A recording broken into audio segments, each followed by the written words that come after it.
आप देखिए 23 मार्च 2023 में जजमेंट आया। जनता तो मेरे से ये पूछ रही है कि आप ये विद इन 6 मंथ्स ये मैटर का डिस्पोजल क्यों नहीं हुआ है। और वो कोर्ट सुनाने के बाद फिर क्या कहते हैं, कोर्ट में माफ़ी नहीं मांगेंगे, मामला खत्म हो जाता। जिस तरह आपने राफेल में माफ़ी मांगी, जिस तरह मोदी चोर है आपने नारा लगा दिया, चौकीदार चोर है उसमें भी आपने माफ़ी मांगी, इसमें भी मांग लेते।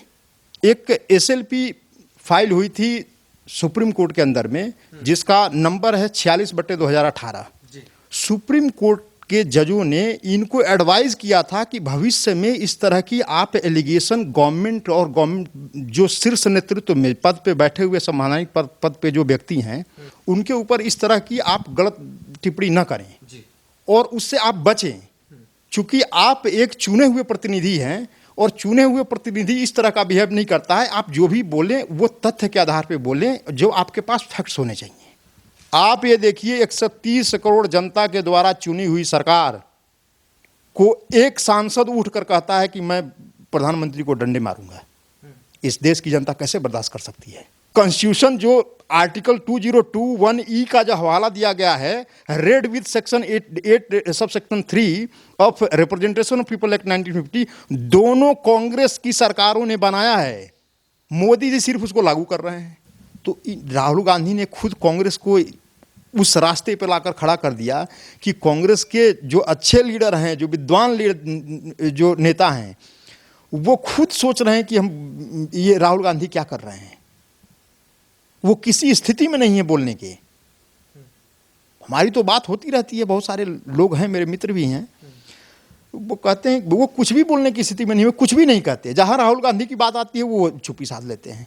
नमस्कार, मैं हूं विमल त्यागी और आप देख रहे हैं यूथ में टीवी। आज बात करेंगे राहुल गांधी को लेकर। राहुल गांधी ने 2019 में एक बयान दिया था कि जितने भी मोदी नाम के व्यक्ति होते हैं ये सारे चोर होते हैं। उसको लेकर कोर्ट में कार्रवाई होती है और उनको 2 साल की सजा सुनाई जाती है। उसके बाद से उनकी सांसद जो थे उनकी सदस्यता रद्द कर दी जाती है।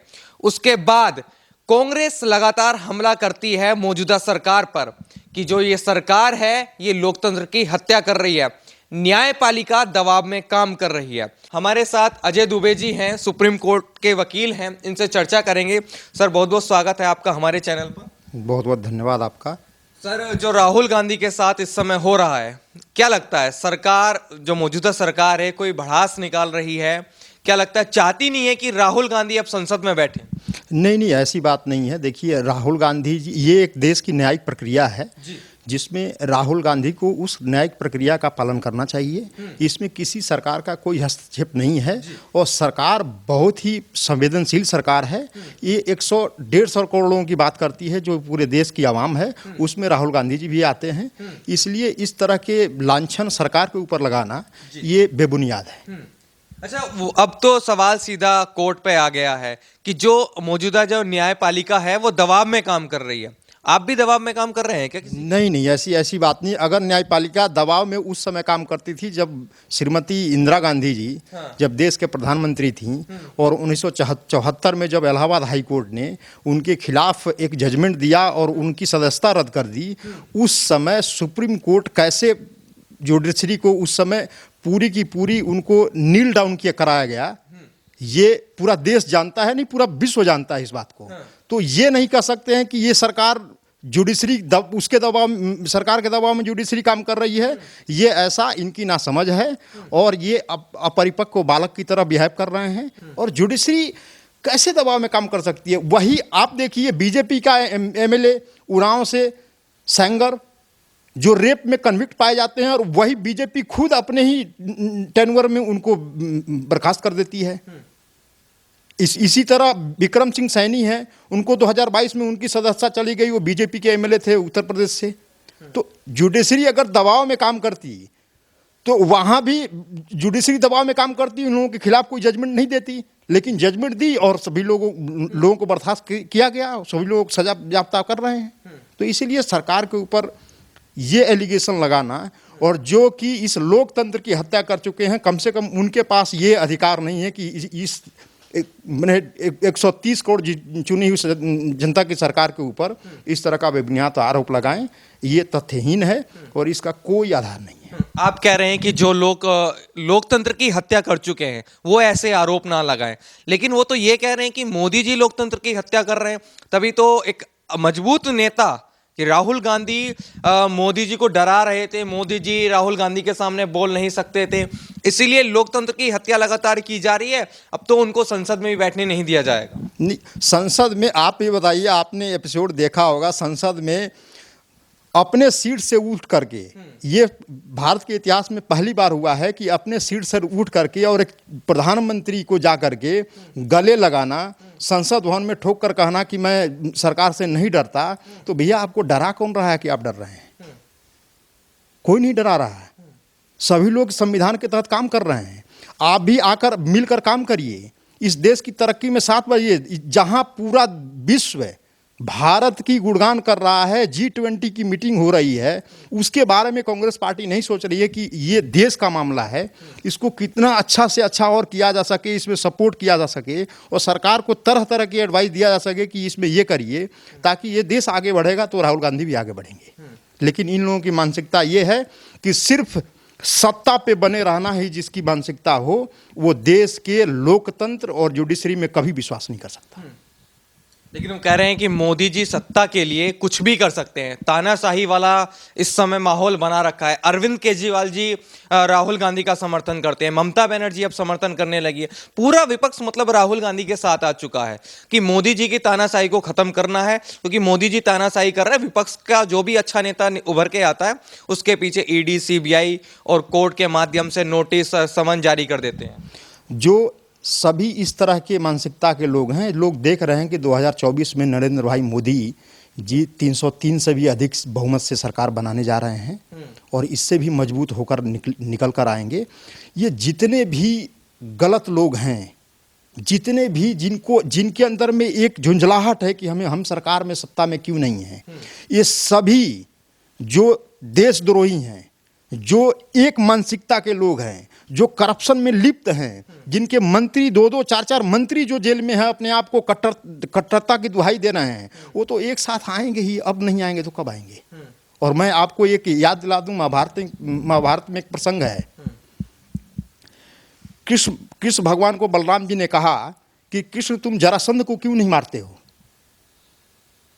तो कृष्ण ने हंसते हुए जवाब दिया कि दाऊ भैया, अगर मैंने जरासंध को खत्म कर दिया तो जो इस पूरे धरती पे जितने भी दुराचारी हैं वो उनको ढूंढना बड़ा मुश्किल हो जाएगा और मेरे लिए बहुत दिक्कत की बात हो जाएगी।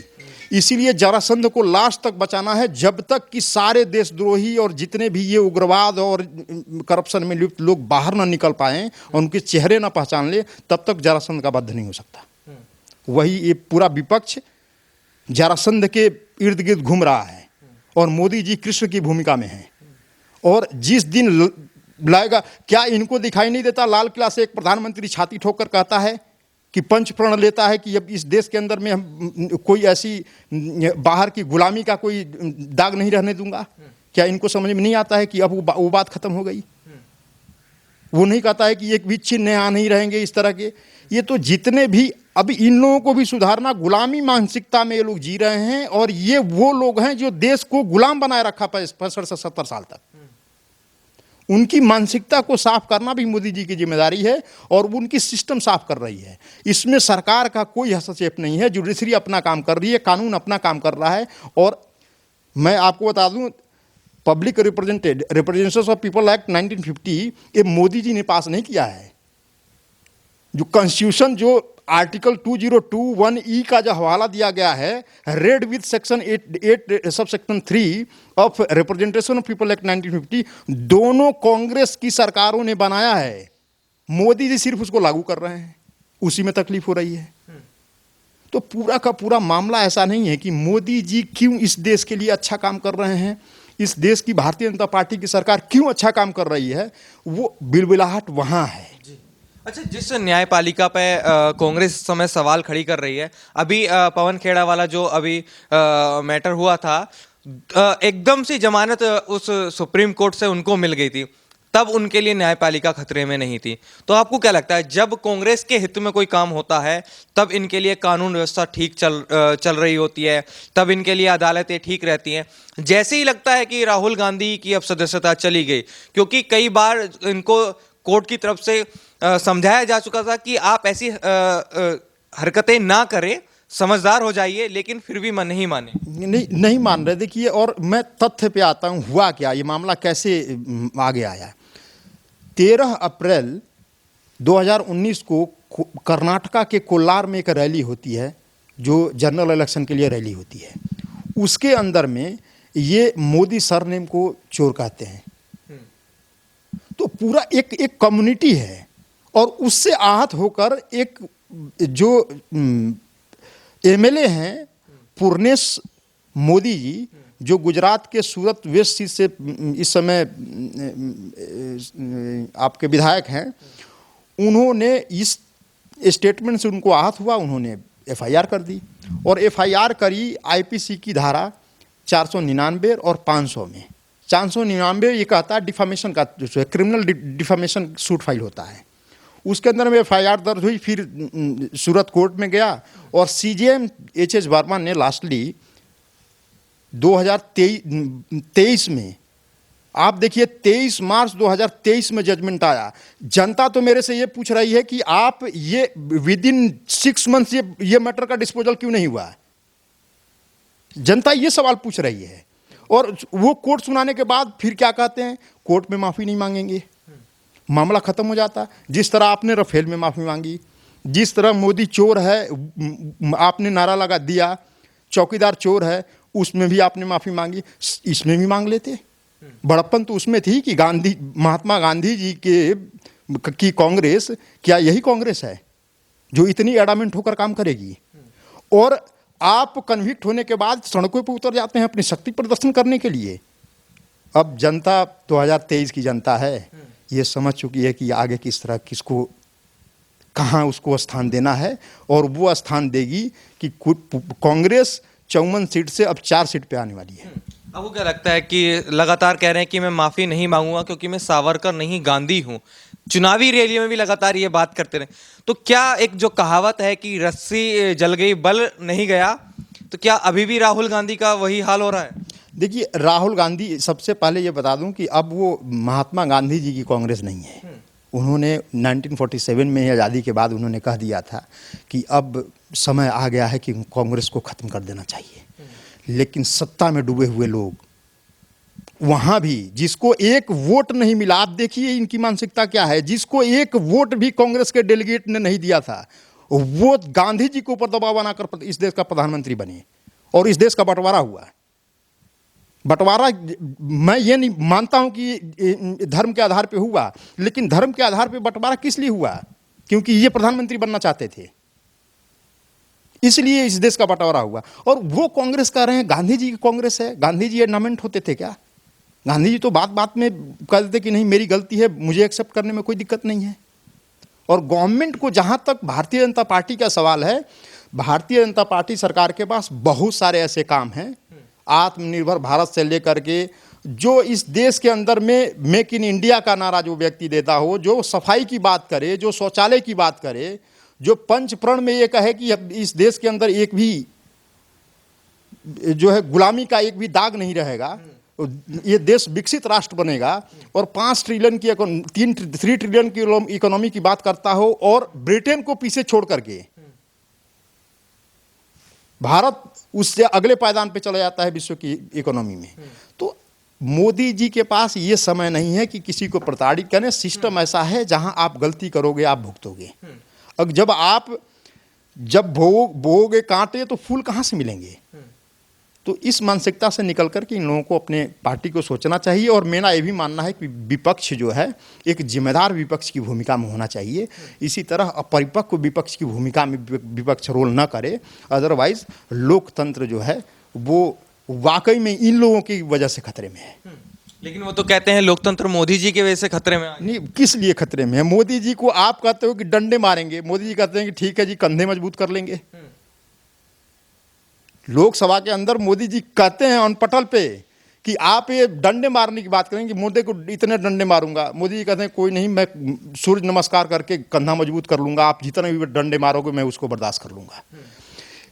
आप ये देखिए 130 करोड़ जनता के द्वारा चुनी हुई सरकार को एक सांसद उठकर कहता है कि मैं प्रधानमंत्री को डंडे मारूंगा। इस देश की जनता कैसे बर्दाश्त कर सकती है? इस देश की जनता ने मोदी को चुना है, राहुल जी को नहीं चुना है।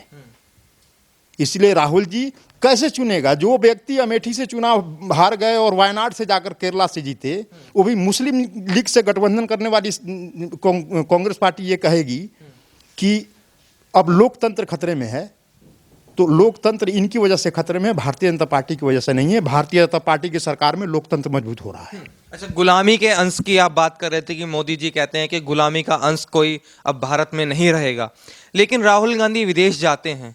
जिन लोगों ने हम पर राज किया, हमें गुलाम बनाकर रखा, कांग्रेस के जो पूर्व अध्यक्ष रहे हैं राहुल गांधी, पूर्व सांसद राहुल गांधी, वो वहां जाकर कहते हैं कि हमारे देश में लोकतंत्र खतरे में है, आप आइए और हमारे देश के लोकतंत्र को बचाइए।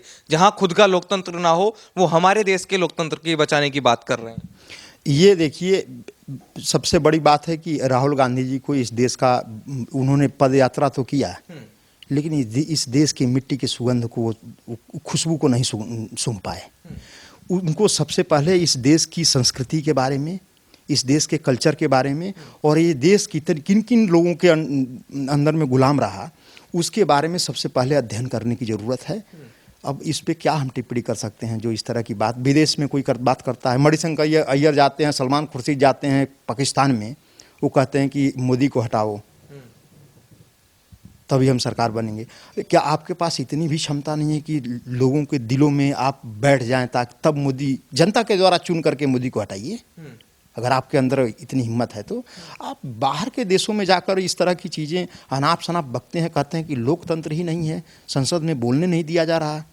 और संसद में आप जब भाषण देने लगते हैं तो अपने भाषण में तथ्य कम होते हैं और मोदी सरनेम सबसे ज़्यादा होता है। तो उनको अपने गिरेबान में झांकने की ज़रूरत है कि हम क्या कर रहे हैं। और इस तरह से हालात कांग्रेस के कोई किसी और ने नहीं लाए। ये सिर्फ कांग्रेस जो आज डूबती जा रही है, वो राहुल जी की बदौलत डूबती जा रही है।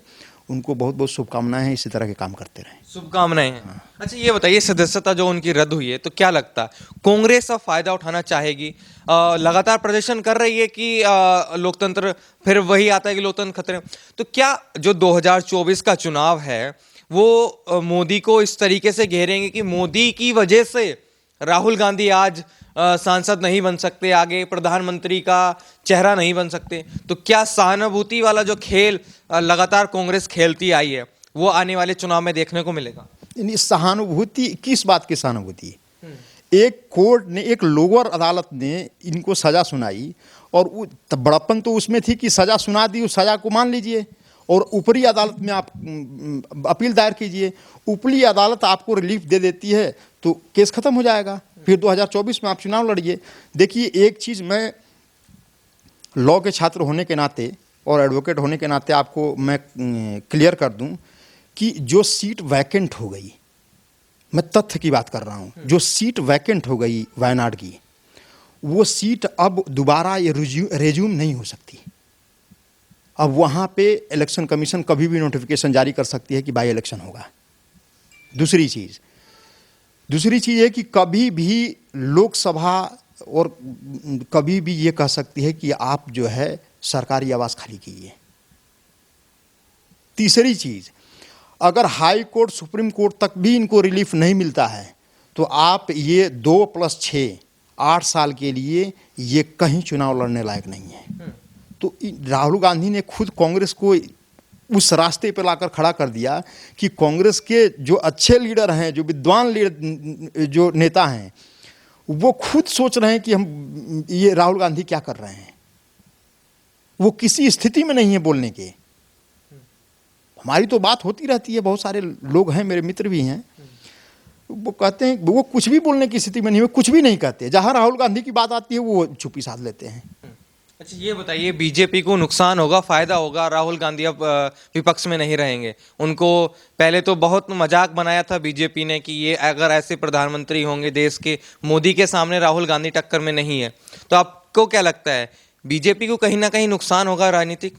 कोई नुकसान नहीं होगा। देखिए, पहले कोई देश में माननीय नरेंद्र मोदी के सामने कोई देश के अंदर लीडर है, देश तो छोड़िए, पूरे विश्व के लीडर की आप तुलना कर लीजिए, कोई है? इकलौता शेर है और शेर की तरह दहाड़ता रहेगा, ये भौंकते रहेंगे, कोई फर्क नहीं पड़ने वाला है। लेकिन अभी हाल ही में तो शेर राहुल गांधी को बताया गया था कि राहुल गांधी शेर हैं इस संसद में। तो देखिए, कुछ लोग होता है ना कि बाथरूम सिंगर होते हैं, जब स्टेज पे बोलने की बात आती है तो वो अगर गाना गाने के लिए बोल दिया जाए सिंगर को तो उनके हाथ पैर कांपने लगते हैं। और लेकिन वैसे सिंगर जो बाथरूम में बहुत बढ़िया राग निकाल लेता है, उसी तरह के सिंगर राहुल गांधी जी हैं। ये कुछ नहीं कर सकते, इनके पास न तो कोई विजन है। राहुल गांधी जी के पास नहीं, विपक्ष में कोई सी आप बता दीजिए, खड़गे जी हैं, अरविंद केजरीवाल जी भी साथ में आ गए, वो कहते थे कि नहीं मैं कट्टर ईमानदार हूं, और लालू प्रसाद यादव के साथ जाकर गलबैयां करते हैं। तो इस तरह ममता बनर्जी जी हैं, जिनके आधे से ज़्यादा मंत्री जेल में हवा खा रहे हैं। केजरीवाल जी के कट्टर ईमानदार जितने मंत्री थे वो सब जेल में हैं, और केजरीवाल जी लाइन में हैं, कभी भी इनके ऊपर सजा हो सकती है। तो इस तरह के लोग विपक्ष में, क्या प्रधानमंत्री का कोई चेहरा ही नहीं है। और मोदी जी विश्व के सबसे लोकप्रिय नेता हैं, उनके सामने तो किसी चेहरे की क्या कोई बात ही नहीं है। मेरा आखिरी सवाल यह है कि क्या देश की अदालतें एकदम निष्पक्ष काम कर रही हैं, किसी के दबाव में काम नहीं कर रही? कोई किसी के दबाव में काम नहीं कर रही हैं इस देश की अदालतें। आप देखिए, पवन खेड़ा को 24 घंटे के अंदर में जो अदालत, सुप्रीम कोर्ट, सर्वोच्च अदालत इस देश की, जो 24 घंटे के अंदर में उनको जमानत दे देती है, उसको कैसे कह सकते हैं कि इस देश की अदालत पक्ष रूप से काम कर रही है?